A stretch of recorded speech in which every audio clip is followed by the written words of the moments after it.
Hey Huns, the fairy tale event came out. So you know what that means? It's another collab to get ranks all the way to the top. Like wondrous pain of farming non-stop for those whales trying to get the full potential for everything. And there's numerous quests to go with this. The first one is Battle of Fairy Tale, so I'm going to make a dark set since it's a light-based event where you go against Loxus as the boss.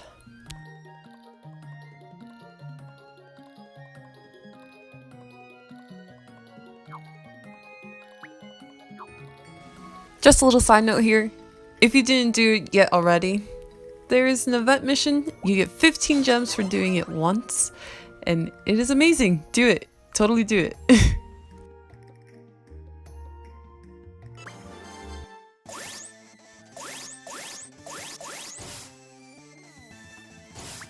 Like I said, this is for Battle of Fairy Tale. The first wave is just 2 Colorized, so you don't know how to pronounce it, and 2 Iris. Very easy wave. Don't worry about it. You got it. If it goes too long, watch out for poison. That could actually be potentially harmful to the run. To make Gray take off his clothes, you just need to use a Cloud Monster. You got a free one for Happy if you logged in. So he gives you buffs as well if you need more help on the run.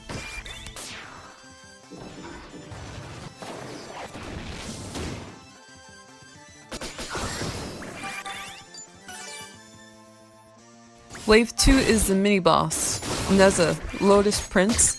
Don't let him live. I had to run with CPUs just to see all of his abilities. Don't let him live, he can kill you. It goes pretty fast normally, but his move, Ring of Death, is death. You need rest. You will die without it. Anyway, the third wave is 2 of the unicorns and dies.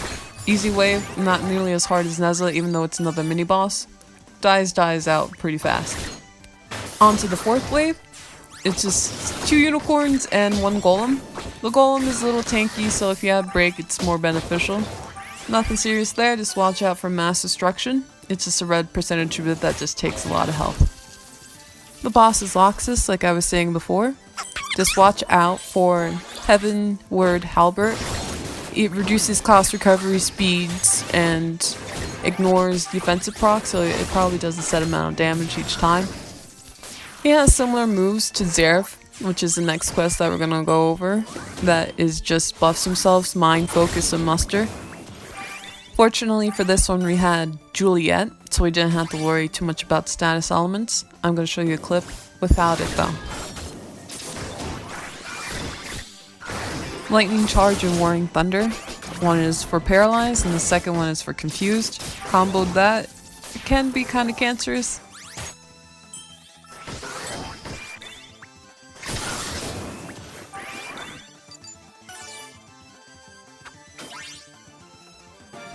The second quest is Super United Offense Battle.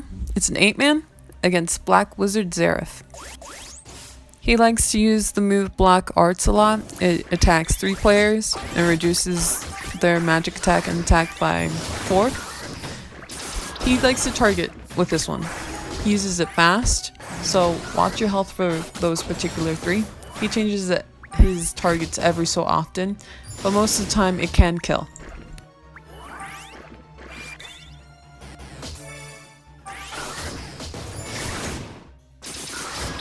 Death Predation. It balances and reduces attack and magic attack by 8, and it can also prohibit Unison, so that can be a deadly move too. Overall, this quest is actually pretty easy. Just stack some light elemental gear and you'll be fine, especially when rush time comes on. Just spam it. Just go in and spam.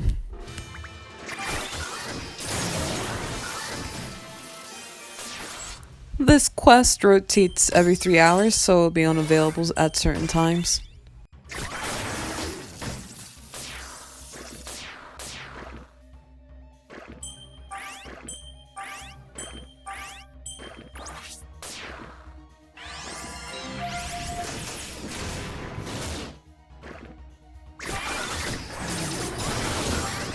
Mind Focus and Immortal Vessel are buffs for himself Immortal Vessel does a 1 regen, and I believe it does Kismet, but I'm not too sure about it.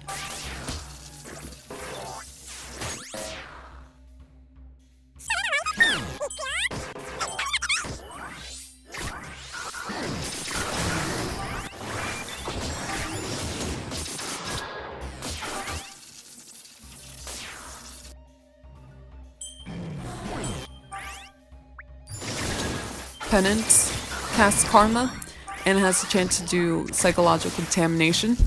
So have a Master Fresh for that, and his percentage move also is very deadly when we get to it.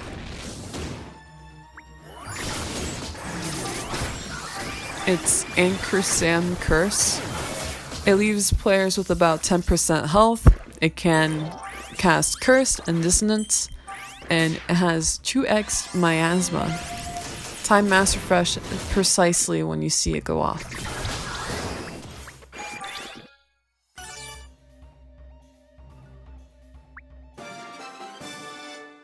Farming Xerath gives you more tasty cakes efficiently, which are the prestige keys for the event. I mean, look at that. I want that. I want all of that. The last quest is Battle of the Strong, where you actually do 3 waves. And the last wave is going against all 5 main characters of the Fairy Tail Guild. When you have Unison on the first couple of waves, do res, or utilities or buffs. Don't waste time on just attack monsters here, because it is a timed event. In order to get all of the rewards, it would have to be under 3 minutes, or exactly 3 minutes. For other tiers, monster shards, it's actually very refreshing to have it. For faster runs, you don't have to run with the cleric, but the cleric actually gives us a lot more security. Use Unison when their heals are on cooldown, or when everyone doesn't have enough cost. Each one of the members, they like to target specific players and reduce their health to none. It's actually a very hard quest. Time Unison. Use your best, not utility set, but DPS set mixed with some utility, and have more defensive procs main slotted as well. Don't waste time matching though, since it is timed, you know? Always target which enemy or which character the rest of the team is targeting, because if you try to attack the other one, it won't go well. I mean, it just wastes more time. They get more hits in, you'd have to waste more cost healing, or you can potentially die from it. I didn't make an official guide for the last one, only because there's so much going on. I could break it down, but now there's not that many people running it since they've already got their time rewards from it. If you want a guide, just comment below and I'll do my best to make a guide for you. Oh, and also all DPS should carry EE. 2 attacks and probably 1 utility, but I just went with Cure just in case for my cleric, the only person I was really worried about. You have to complete at least Xerath's quest and Loxus's quest in order to do bingo. And for bingo, you just need it to get gem fragments, or when you complete it, an ether shard. It's actually pretty generous to the A-team. I've never really seen them do anything like that before. Just another element to the game that makes it a little bit more fun. One of the things you do need to do for bingo is to take off Gray's clothes. So just throw some more fan service in there for everyone.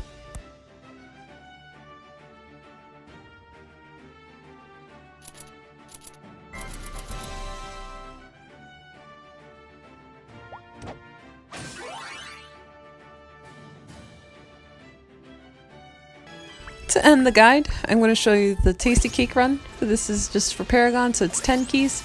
And you're going against Urza. Urza, you can get from the box spawn. I'm going to do a couple box spawns at the end. And the monster to get for ranking is Lucy. Both of them have their potentials unlocked. Lucy is about 10k bonus for her potential, and I think Urza is 7k. Don't remember precisely, but in order to reforge Urza, you need those swords that you get from the prestige reward list. To reforge Lucy, you need 2 water orbs and 3 blue Kissapasas. Just gonna do a quick box spawn, and hopefully you enjoyed this guide. If you really need that guide for the games one, I'll do my best. Just let me know. It's gonna take a little bit though, and the guides will be posted down below.